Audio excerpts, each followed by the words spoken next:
বাংলাদেশ সহ বিশ্বের কোনো দেশেই শান্তিপূর্ণ সমাবেশে প্রশাসনের হস্তক্ষেপ দেখতে চায় না যুক্তরাষ্ট্র।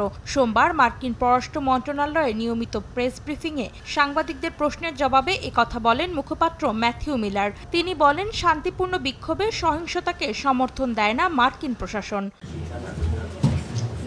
এদিন আওয়ামী লীগের সমাবেশে বাধা, বাংলাদেশের সংখ্যালঘুদের ওপর নির্যাতনের অভিযোগ ও সাংবাদিকদের গ্রেফতারের বিষয়ে প্রশ্ন তোলেন এক ভারতীয় সাংবাদিক।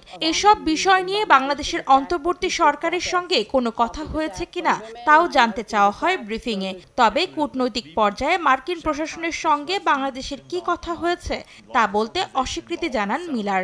We have made clear to the government of Bangladesh, as we made clear to countries around the world, that we support the right to peaceful protest, and that in no way should any government engage in violent crackdowns on peaceful protest. এছাড়া বাংলাদেশের সংবিধান থেকে ধর্মনিরপেক্ষতা বাদ দেওয়ার বিষয়ে প্রশ্ন তুললে তা এড়িয়ে যান মুখপাত্র Matthew Miller. Would be appropriate if anyone. Antara Sen, সময় সংবাদ।